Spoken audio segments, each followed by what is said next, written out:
Hey, Coach Kirsten from Invictus San Diego coming at you with another episode of Coach's Corner. This time we're sitting down with Coach Kim.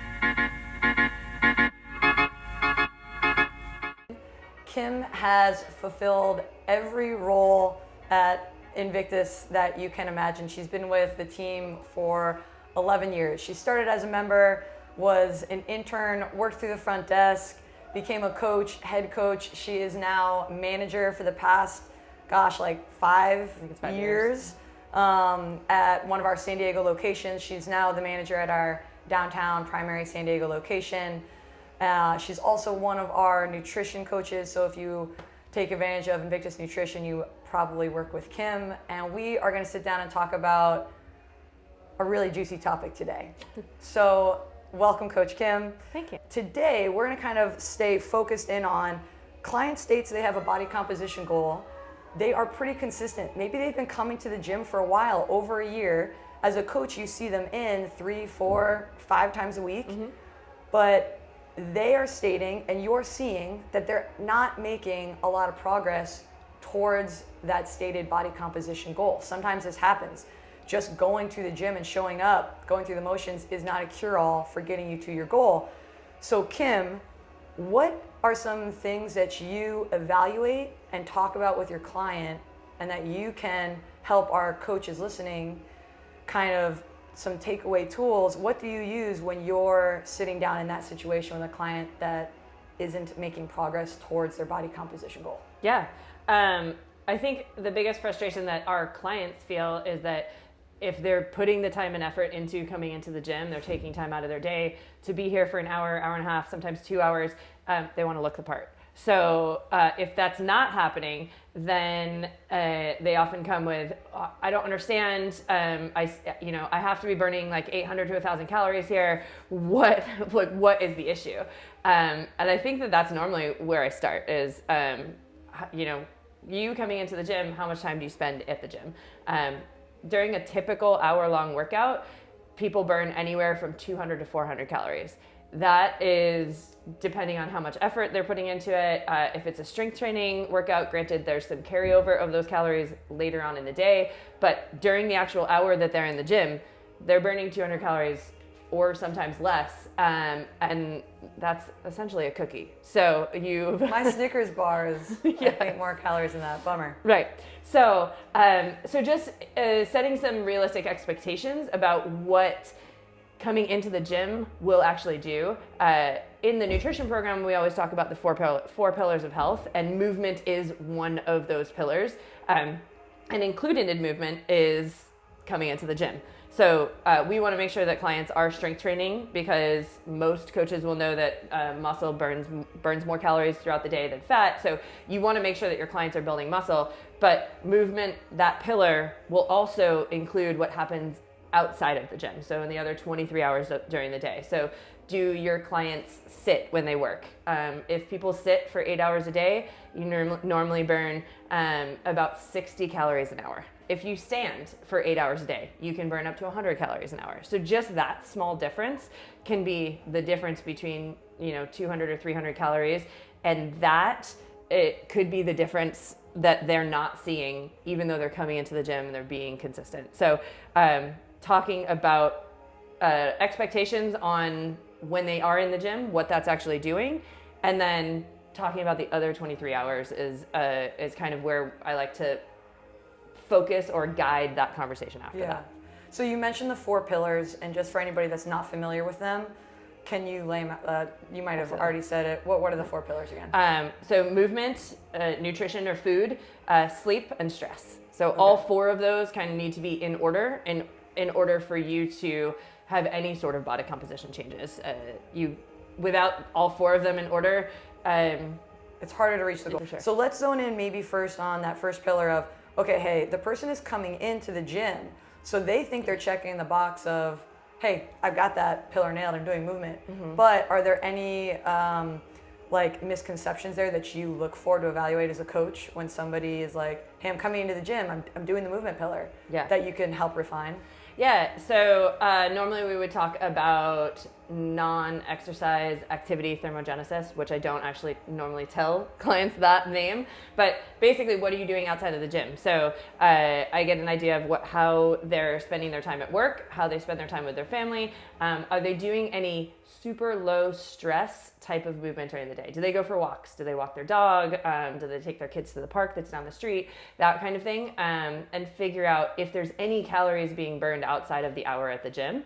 And if there are those things going on, which again, most clients will kind of overestimate their amount of movement that they have outside of the gym. But if there's any of those things going on, then we might talk about how they can add to that. So adding in a 20-minute walk, or, if you're going to listen to a podcast, can you walk down the street, or can you walk to a friend's house or something like that? Play with your kids. Play with your kids, Rather exactly. than just taking the kids to the park, engage with them. Mm-hmm. Yeah. What about for somebody, I'm sure you have the flip side of that coin, where somebody shows up and they're like, nah, like this is the only hour of movement I get. They're telling you that they are maybe they're a workaholic, they're really dedicated to their job, it's really long, stressful hours. Are there areas of opportunity for them to add in a little bit more movement? Or does that person really just need to buckle down and choose very specific type of activities and types of training to do in the gym? If they're in the gym, normally those people are, if they also have a very high stress job, now we've got two pillars a little bit out of whack. And so if they come in and they're doing a CrossFit style workout that's high intensity, normally I'll try and dial it down a little bit. The fat burning process only really takes place when you're going less than 60% of what your VO2 max is. So a VO2 max workout is an all-out sprint, all-out effort. So if you can think of a percentage of that, 60% is not a ton. That's like a very casual bike ride, or maybe a 230 row on a Concept 2. So slowing down those clients when they come in and just having them move so that they feel refreshed. They've obviously burned some calories, but they feel refreshed when they leave here is going to be way more beneficial than if they hop into a high intensity workout where they're doing some barbell cycling, burpees, and the goal is as many rounds as they can for time. Yeah, that's almost like a case where trying to like really knock it out of the park in one pillar is actually possibly creating a trickle down negative effect for sure in another pillar, right? You like stress is like such a intimately perceived concept, but also really like, I don't know, like out there for people, because they can't always tangibly feel the effects of it, like actually slowing down their metabolism, causing inflammation in the body, totally, all that stuff. And some people don't realize how stressed they are. That's the other thing, is that like this is just their general state of being. So it's normalized a not ideal state. Exactly. So now, is there any specific kind of training that you, like, I feel like a lot of people come in, they've got body composition goals, and they kind of want to chase that high of, oh my God, I love going for that, like, but did I die feeling when I walk out of the gym?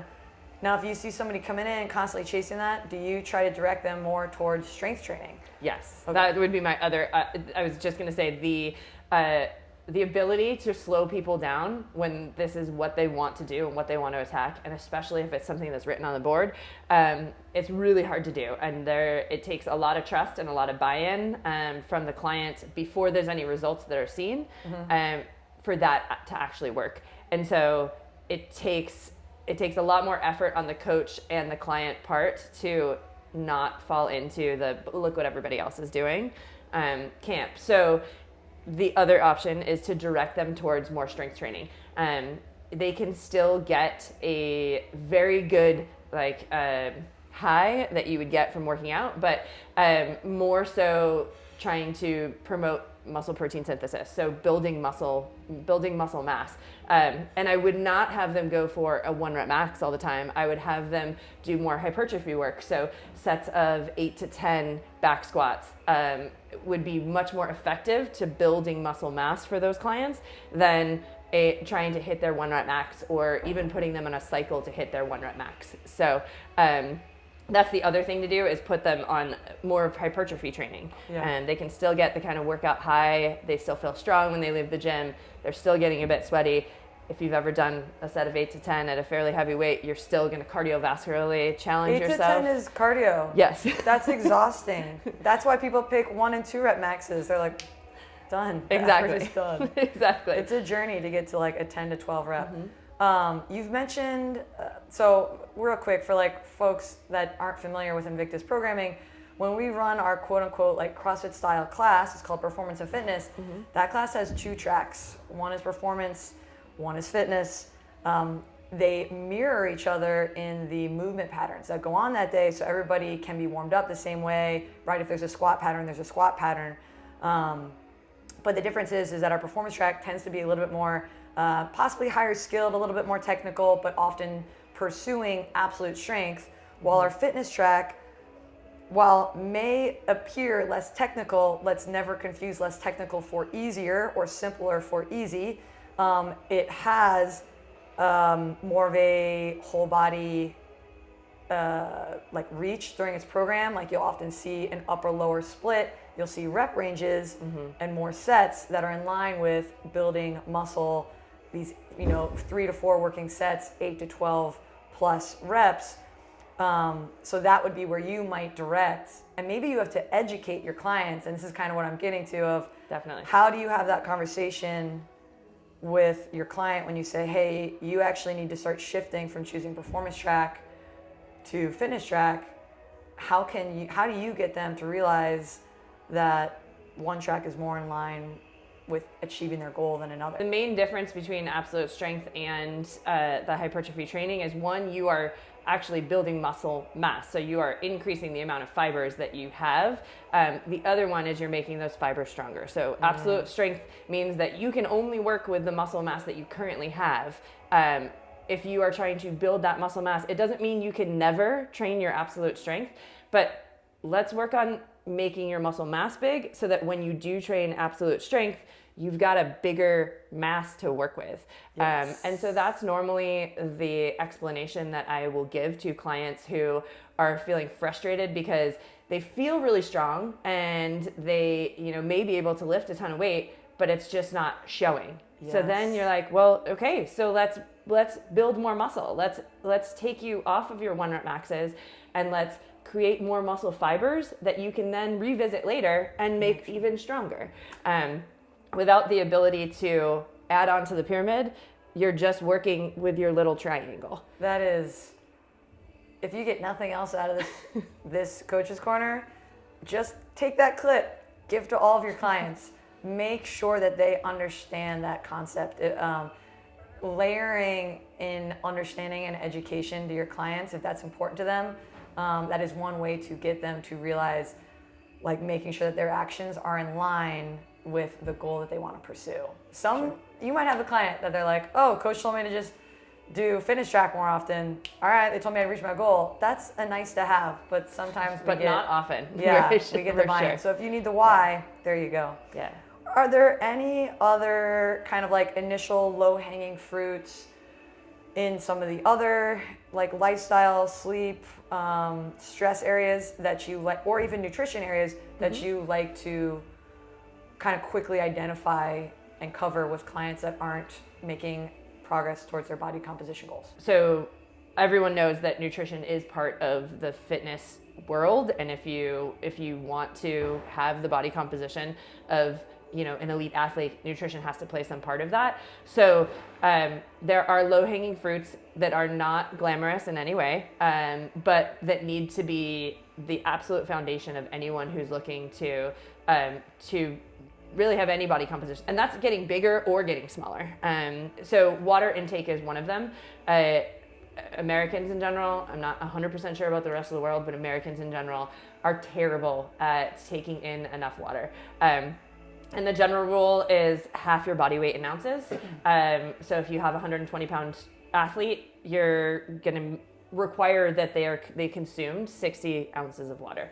That's a half gallon of water. That's a lot of water. And most people think that they get enough water throughout the day, but if you actually have them track it, especially if they don't start drinking water until about noon, there's no way that they're getting it enough. I feel seen. So, good.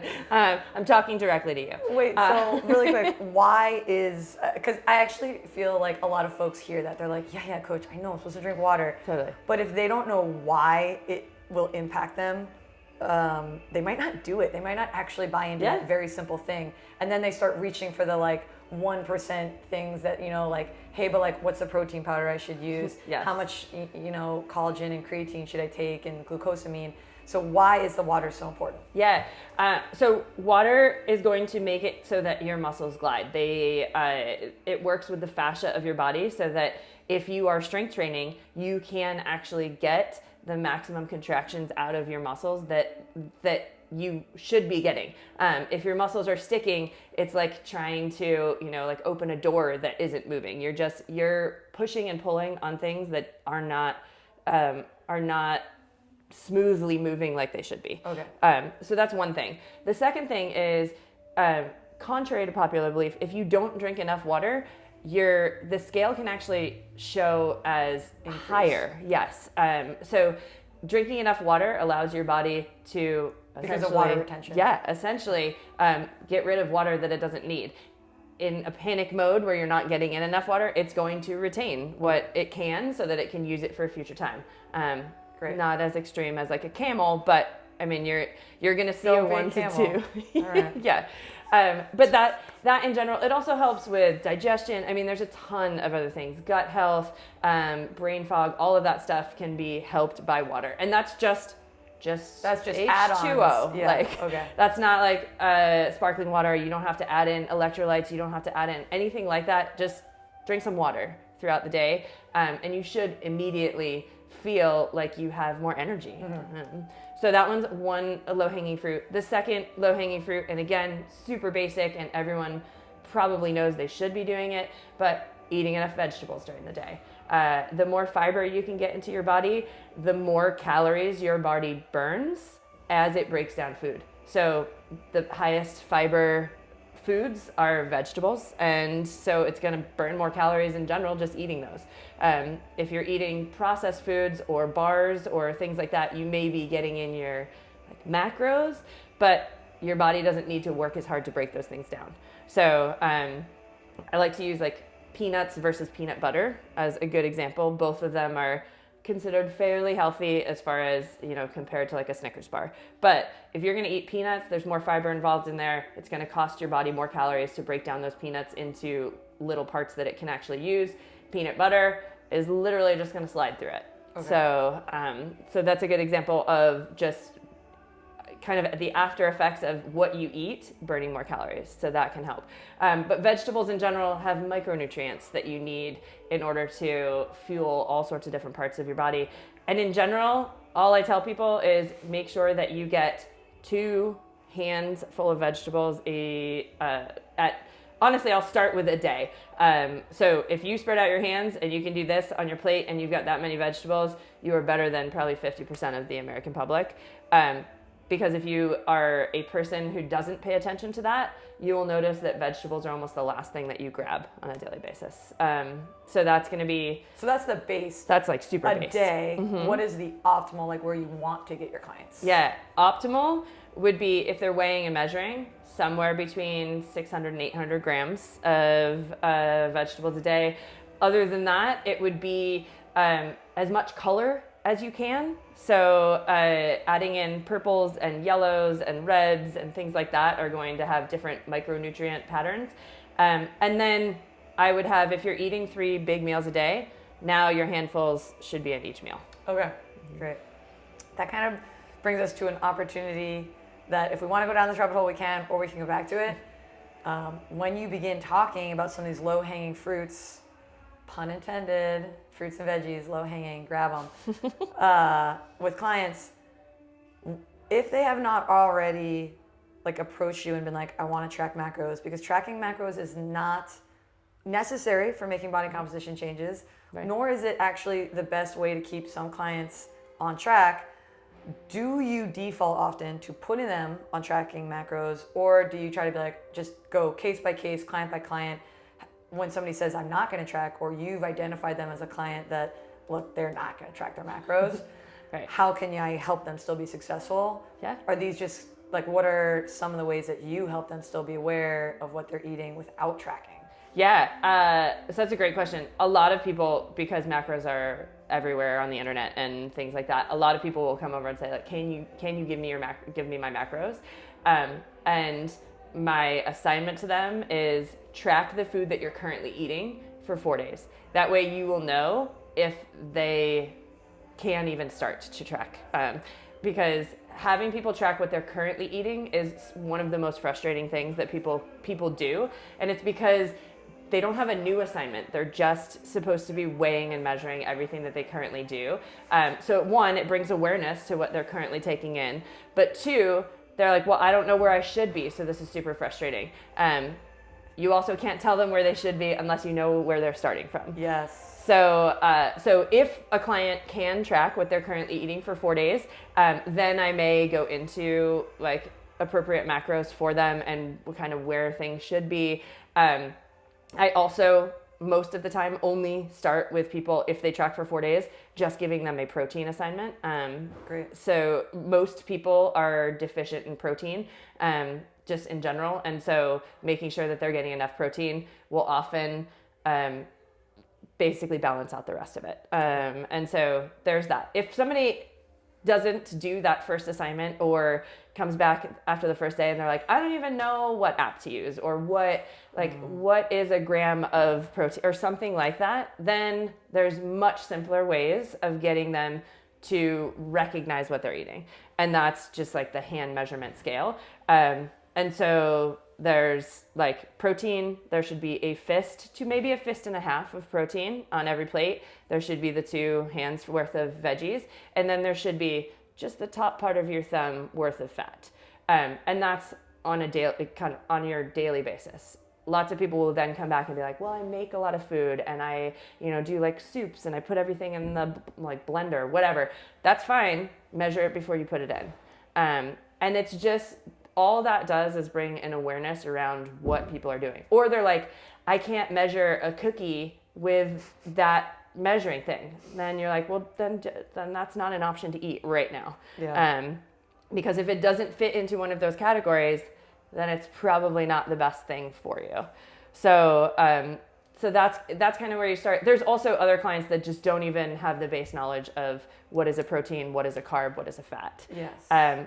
So that is more of a, okay, come in, let's sit and talk for an hour about what you currently eat and where all of those foods would fit into like the grand scheme of things. Yeah. Helping them identify some easy swaps, options, alternatives. Yeah. Okay, so far I've heard when we're evaluating some low-hanging fruit, love that pun, on our nutrition pillar, where you're first making sure that folks are choosing to eat whole food, whole real food, as close to its original, source found in nature as possible, rather than further along the chain of being processed. Increase their water, make sure they're eating enough vegetables, and increase their protein.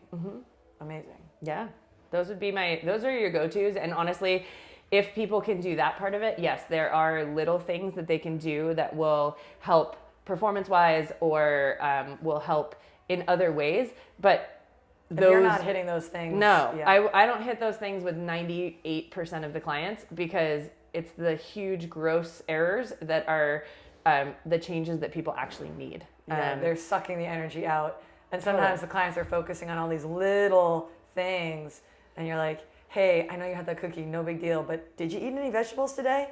Totally. Like, if not, that's actually probably our bigger problem. Eat the cookie, but do so after you have, whole food with your glass of water, high in protein, and with some veggies on your plate. Exactly. The cookie ain't the problem. It's the fact that we're not hitting anything all else the on other there. major components. Absolutely. Awesome. Yeah. Well, I think we dug into a lot. I feel like we could keep digging. Absolutely. I think there's going to be a part 2. Great. All right. Thanks, Kimmy. Absolutely. Thank you.